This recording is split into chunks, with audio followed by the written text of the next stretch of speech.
Olá, caros alunos. Na nossa videoaula de hoje, continuaremos o capítulo 13 e iniciaremos o capítulo 14. Do capítulo 13, ficamos aí para ministrar sobre as guerras entre os sul-americanos.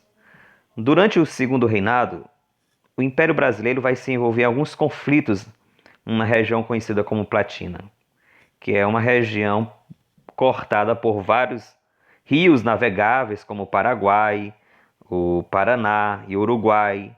A região é rica e estratégica e foi palco aí de constantes conflitos entre os países sul-americanos. Então, os rios Paraná e Uruguai vai desembocar no Rio da Prata, que era usada por comerciantes sul-americanos e europeus para fazer as mercadorias chegarem aos portos de Buenos Aires e Montevidéu e dali seguir para o interior ou eram vendidos para a Europa. Esses países sul-americanos, eles lutavam entre si pelo controle dos rios, das terras, do gado e sobretudo do poder. E o Império Brasileiro, ele vai intervir diversas vezes nessa região. E em 1851 invade o Uruguai para derrubar o Blanco Manuel Oribe e colocar no poder o Colorado Frutuoso Rivera. E no ano seguinte invadiu a Argentina para depor o caudilho João Manuel Rosas e depois voltou a invadir o Uruguai para depor Anastácio ou Atanásio Aguirre, que era aliado aí ao ditador paraguaio Solano Lopes. Então o ditador ele revidou, mandou prender o navio brasileiro, Marquês de Olinda, que servia aí ou que seguia em destino ao Mato Grosso. E em 13 de dezembro de 1864, declarou guerra ao Brasil, dando início à Guerra do Paraguai. E em janeiro de 65, o governo argentino não permitiu que os paraguaios atravessassem seu território para atacar o Rio Grande do Sul, e Lopes declarou guerra também à Argentina. E em maio do mesmo ano, o Brasil de Dom Pedro II, a Argentina de Bartolomeu Mitre e o Uruguai de Venâncio Flores formaram aí a chamada Tríplice Aliança para combater o Paraguai. Para o historiador Ricardo Salles, o Brasil tinha interesse em impedir a formação de um Estado nacional forte nas terras onde hoje o Paraguai, o Uruguai, o Paraguai e a Argentina, e assegurar aí a livre navegação dos rios da Bacia Platina e também garantir os ganhos territoriais nas áreas da fronteira.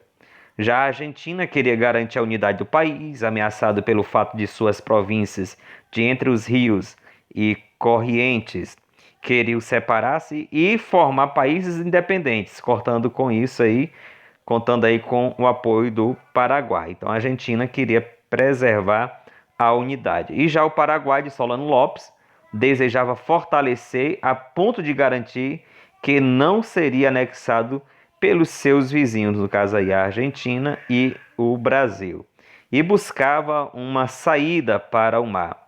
Por isso é que Lopes aliou-se ao Uruguai e aos rebeldes argentinos com o objetivo de formar um novo país, cujo porto marítimo seria Montevidéu. E o presidente do novo país seria, claro, ele próprio. Então, numa primeira fase, por meio de manobras rápidas, o Paraguai vai obter vitórias por terra, mas nos rios a marinha de guerra brasileira mostrou-se superior, vencendo os paraguaios e em junho de 1865 torna-se vitoriosa na Batalha Naval do Riachuelo, travada no Rio Paraná. E em setembro do mesmo ano, outra vitória aliada, desta vez aí por terra, em Uruguaiana, no Rio Grande do Sul. No decorrer desta guerra, o número de soldados da Tríplice Aliança foi crescendo. As forças brasileiras eram compostas pelo Exército, pela Guarda Nacional e também pelos voluntários da pátria, que eram recrutados à força e por isso chamados ironicamente de voluntários a pau e corda. E estima-se que os efetivos brasileiros podem ter chegado a 200 mil homens. E aí temos a superioridade populacional e econômica das forças aliadas, também foi decisiva nos rumos desta guerra. Na segunda fase da guerra foi marcada por importantes vitórias dos aliados, apesar da tenaz resistência paraguai, e em 1868, sob o comando de Duque de Caxias, as forças aliadas conquistaram a fortaleza de Humaiatá e venceram importantes batalhas, como as de Itororó, Avaí, Lomas Valentinas e Angostura, chamadas de Dezembradas, por terem ocorrido no mês de dezembro. E essas vitórias facilitaram o caminho para Assunção, capital do Paraguai, que foi conquistada em 1869. E a última fase dessa guerra, ela se deu à perseguição de Solano Lopes, no território paraguai, e é conhecido como a Campanha da Cordilheira e foi comandada aí pelo Conde Deu, autor de muitas atrocidades cometidas contra os civis paraguaios. E o presidente paraguaio foi morto por soldados brasileiros em Cerro Corá, em 1º de maio de 1870. O balanço dessa guerra temos o seguinte: para o Paraguai, a guerra foi um desastre. Segundo o historiador Ricardo Salles, a guerra vitimou 95% da população masculina deste país. Além das mortes em combate, muitos civis e militares morriam por causa de epidemias como a cólera, das más condições de higiene, de também habitação e de fome. E o Paraguai perdeu 140 mil quilômetros quadrados de seu território, parte para o Brasil e parte para a Argentina. Economicamente, saiu fragilizado, o que teve implicações que se estendem até os dias atuais. Para o Brasil, o Brasil incorporou territórios, garantiu a ligação fluvial com o sul do Mato Grosso e conservou a hegemonia dessa região. Mas tudo isso a um custo muito alto. Os dados oficiais falam em 23.917 mortos em combate, mas há estudos que estimam em 100 mil entre civis e militares. Então, esse é o balanço para o Paraguai e também para o Brasil. E no Brasil ainda a gente percebe que teve os gastos com a guerra, que foram de 614 mil contos de réis, 11 vezes o orçamento do governo brasileiro em 1864, ficando aí um déficit gerado pela essa guerra, que atravessou décadas e ocorreu aí um aceleramento da dívida externa brasileira por causa dos empréstimos contraídos com os banqueiros ingleses. O Brasil teve que tomar dinheiro emprestado com a Inglaterra para assim financiar esta guerra. Para a Argentina, o saldo dessa guerra, que possuía na época cerca de 1,5 milhão de habitantes, perdeu 18 mil soldados. Já o Uruguai foi o país que menos teve perdas. Durante a Guerra do Paraguai ocorreram aí a institucionalização e o fortalecimento do Exército Brasileiro, que vai culminar posteriormente aí com a proclamação da República no Brasil. Muitos militares brancos que haviam lutado ao lado com os soldados negros voltaram das guerras questionando aí a escravidão e também a monarquia que dava suporte a esse sistema escravista. Então, além disso, a vitória na guerra elevou a autoimagem dos militares brasileiros e os aproximou das ideias e do movimento em favor da República. Então, concluímos assim o nosso capítulo 13. Já o capítulo 14 fala aí da abolição e a implantação da República. Vejamos algumas informações importantes. A abolição ela passa por um processo, e o processo que conduziu à extinção legal da escravidão no Brasil, ele foi longo e contou com ampla participação popular, incluindo-se aí a ação dos próprios escravizados, além de ativistas intelectuais negros e brancos, chamados na época de abolicionistas. O povo escravizado, os negros que foram escravizados, eles resistiram. E essa resistência negra, ela foi de diversas formas. Um exemplo expressivo dessa resistência à escravidão no século XIX foi o ciclo de revoltas lideradas aí por africanos ou crioulos na Bahia em 1807 e 1835. Segundo o historiador João José Reis, naqueles anos a Bahia foi palco de mais de 20 revoltas e conspirações promovidas pelos africanos e seus descendentes. Etnias envolvidas nessas revoltas foram as seguintes: a Haussá, em 1887, a Nagô, Haussá e Gegé, em 1809, Haussá de novo, em 1814, etnias diversas em 1816 e, sobretudo, a Nagô, em 1826, em 30 e em 1835. Nós temos nessa imagem à esquerda um menino aprendendo a jogar capoeira. A capoeira, que é uma dança e de luta ao mesmo tempo, pode ser considerada também uma forma de resistência negra no campo aí da cultura. Então a gente percebe que os negros resistiam à escravidão de diversas formas, podendo ser pontuadas outras formas de resistência, como por exemplo, né, outra força importante no processo que levou aí à extinção legal da escravidão foi o abolicionismo. Então, um movimento social liderado por pessoas de diferentes etnias e condições sociais e que se estendeu por quase todo o século XIX. Os abolicionistas, eles divulgavam suas ideias por meio de jornais, grupos e associações e promoviam passeatas, comícios e outras manifestações públicas pelo fim da escravidão. Entre os abolicionistas havia profissionais liberais como o engenheiro baiano André Rebouças, intelectuais como o pernambucano Joaquim Nabuco e membros das classes populares como Luiz Gama. Nessa imagem à direita temos aí a de Luiz Gama, que nasceu em 1830 na Bahia, era filho da negra nagô Luísa Maim e de um comerciante de origem portuguesa.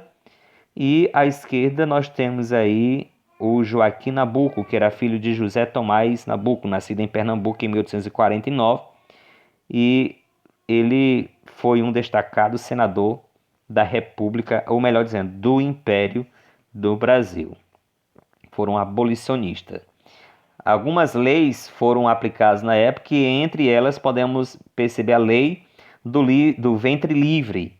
Essa lei de 1871 dizia o seguinte, que os filhos de mulher escrava que nasceram no império ou que nascerem no império desde a data desta lei serão considerados de condição livre. Parágrafo 1º. Os ditos filhos menores ficarão em poder e sob a autoridade dos senhores de suas mães, os quais terão a obrigação de criá-los e tratá-los até a idade de 8 anos completos. Chegando o filho da escrava a essa idade, o senhor da mãe terá a opção ou de receber do Estado a indenização de 600 mil réis ou de utilizar-se nos serviços do menor até os seus 21 anos completos. Só aí era considerado verdadeiramente livre. Temos uma imagem que é o terraço do Passeio Público Rio de Janeiro, aqui nessa imagem, de 1860. Então foram poucos os beneficiados por essa lei considerada aí do ventre livre. Muitos proprietários preferiram aí continuar se utilizando do trabalho das crianças e receber do que receber dinheiro do Estado para libertá-los. Então você percebe que não teve tanta eficiência essa lei. E ajudada aí pela resistência escrava, o abolicionismo, aliás, vai se espalhar rapidamente pelo país, provocando reações nas províncias. No Ceará, por exemplo, o jangadeiro Francisco José do Nascimento, conhecido como o Dragão do Mar, ele se negou a transportar escravizados para o Sudeste, acelerando aí a abolição na sua província. Em 1884, o Ceará e o Amazonas anteciparam-se ao governo imperial e extinguiram a escravidão. O mesmo fizeram algumas cidades do Rio Grande do Sul. Nessa imagem temos aí o jangadeiro Francisco José do Nascimento na visão do chargista, Ângelo Agostinho. Então note aí que também ele era abolicionista e procurou homenagear o jangadeiro com a sua obra. Sobre ainda o processo de abolição que antecede, nós vamos ter que a outra lei, que é a lei do sexagenário, porque o governo de Dom Pedro II reagiu à onda abolicionista e promulgou uma nova lei. Essa do sexagenário dizia que, a partir de 28 de setembro de 1885, declarava livre os escravizados com mais de 60 anos de idade, mas exigia que eles continuassem trabalhando gratuitamente por mais 3 anos, ou seja, aos 63 anos, a título aí de indenização dos seus proprietários. Além disso, estipulava uma multa de 500 a 1.000 réis para os que protegessem ou acolhessem escravizados fugitivos. A gente percebe que essa lei também não vai beneficiar a população negra na época. Ao contrário do que se desejava seus promotores, essa lei do sexagenário provocou foi a radicalização da luta contra a escravidão. E os escravizados começaram a fugir em massa das propriedades dos seus donos. Maquinistas colocavam com as fugas, retardando aí a marcha do trem. Eles colaboravam assim para que os escravizados pudessem saltar e, escondidos entre as sacas de café, chegassem à cidade. Gráficos negavam-se a imprimir textos defendendo a escravidão. Os militares lançaram um manifesto em 87, afirmando que não mais fariam o papel de capitão do mato, ou seja, não perseguiriam mais os fugitivos. E assim a gente começa a perceber que vai culminar com a assinatura da Lei Áurea, que sobre essa pressão popular em que o governo imperial ele sofreu, exercida aí na época pela Princesa Isabel, ela assina aí a Lei Áurea, que declarava extinta a escravidão no Brasil, sem direito de indenização aos senhores e sem nenhuma reparação aos escravizados, o que, segundo uma estimativa realizada no mesmo ano ou no ano seguinte, soma-se de 723.419 pessoas, pouco menos de 5% da população brasileira. Então, politicamente, essa lei contribuiu para o desgaste da monarquia, fazendo com que muitos fazendeiros escravistas ficassem inconformados de não terem sido aí indenizados e começaram a aderir às ideias republicanas. Por isso foram chamados na época de republicanos de última hora. Só aderiram à república porque não tinham mais condição de permanecer com a monarquia, que assim não tinha ali indenizado. Como seria então a vida dos recém-libertos? Nas áreas rurais, parte dos libertos permaneceu nas fazendas e negociou com seus antigos donos salários, parcerias ou o direito de ter a própria roça. Outra parte se mudou para as cidades em busca de moradia e emprego. Em cidades como São Paulo, porém, os empregados estáveis foram ocupados, sobretudo por imigrantes. Os empregos foram ocupados por imigrantes europeus, preferidos aí pelos empresários da época. Então, cuja visão do mundo naquele momento era fortalecer ou era fortemente marcada pelo escravismo.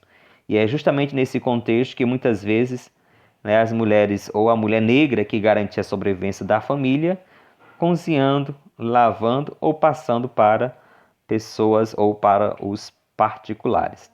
As escassas oportunidades abertas aos recém-libertos geraram aí uma desigualdade social muito grande que, com o racismo à brasileira, que era justamente um racismo disfarçado, implícito, como ele coloca aqui, silencioso e não declarado, tornaram aí a vida dos afrodescendentes mais difícil. Apesar de tantos obstáculos, os libertos amenizavam aí a luta diária pela sobrevivência, organizando-se em grupos de lazer, clubes esportivos e centros religiosos, para cantar, dançar, festejar ou simplesmente conversar sobre as coisas comuns. Muitos negros do Rio de Janeiro passaram a se encontrar na Praça 11, na casa da tia Ciata, que era uma baiana que vendia quitutes e roupas típicas. Segundo os historiadores da música, foi lá onde nasceu o samba. Entre os mais importantes sambistas da época estão nomes como Donga, que era o autor daquele que é considerado o primeiro samba a ser gravado no Brasil, pelo telefone, Heitor dos Prazeres, Pixinguinha e João da Baiana. Então, o samba aí tem a paternidade nesse grupo negro, que também resistiu às formas, né, de racista que existia na época. Assim a gente percebe que não foi fácil a vida dos recém-libertos. Houve um processo também que conduziu aí à proclamação da República. Nesse processo da abolição à República foram simultâneos e fortalecendo-se cada um mutuamente. O republicanismo tinha as ideias encravadas, enraizadas entre os brasileiros há algum tempo. E no século XVIII eles se inspiraram aí em movimentos contra o domínio português, como a Conjuração Baiana, a Mineira, e também no século seguinte rebeliões do período regencial, como a Balaiada e a Farroupilha, já estudada nos capítulos anteriores. Mas a monarquia não conseguiu aí, ou conseguiu reprimir esses dois últimos movimentos em virtude principalmente da receita obtida com as exportações de café. Já no segundo reinado, os dois partidos existentes, o liberal e o conservador, eles controlavam o poder enquanto a imensa maioria da população continuava excluída do direito à cidadania. Visando ampliar o seu poder político, um grupo de cafeicultores e profissionais liberais, advogados, médicos, professores, engenheiros, jornalistas, lançou no Rio de Janeiro em dezembro o Manifesto Republicano. Esse documento defendia a República e o federalismo, que é justamente a autonomia para as províncias fazerem suas leis, elegerem seus representantes e administradores e administrar, aliás, as suas rendas. E também estimulou o surgimento de jornais e partidos republicanos. Em 1873, nascia em Itu, no interior de São Paulo, o Partido Republicano Paulista.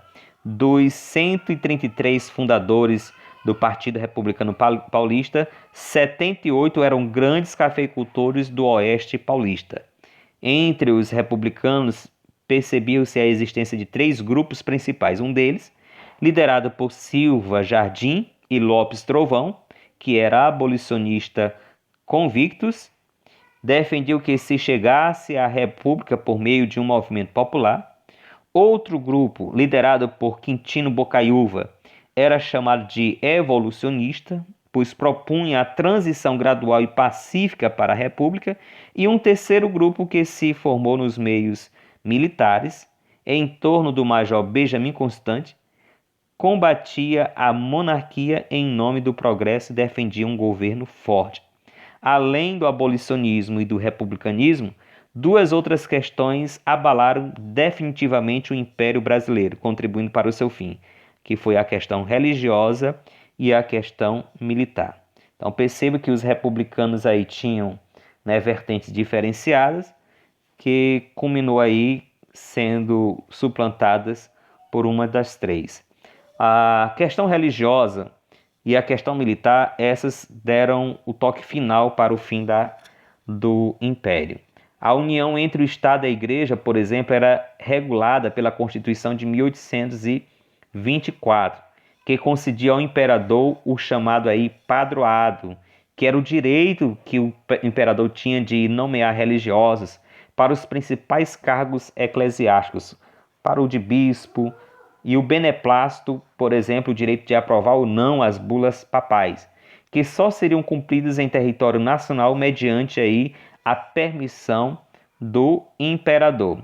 Já em 1864, com uma bula que o Papa Pio IX envia para o Brasil, condenando veemente a maçonaria e afirmando aí a total incompatibilidade entre os católicos e maçom, não poderia ter a participação católica, não poderia participar da maçonaria, sendo assim, vai contrariar Dom Pedro II, pois o império tinha sido fundado e mantinha relações estreitas com a maçonaria.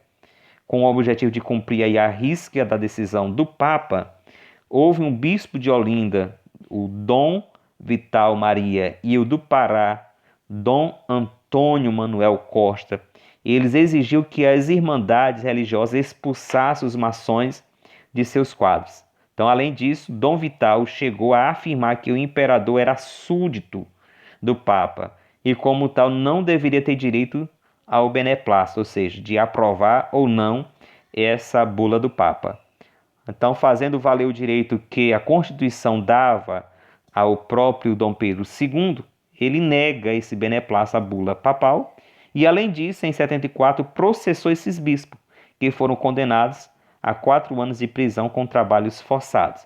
Então, provocou aí um problema, um racha entre o Império e a Igreja Católica. Essa foi a questão religiosa que vai dar um dos golpes finais para o fim do Império Brasileiro. E a outra questão que define também vai ser a questão militar. O poder de Dom Pedro foi abalado por essa questão militar, nome dado a uma série de conflitos entre o exército e o Império durante a década de 80, e na época os militares eram proibidos de se manifestar em imprensa.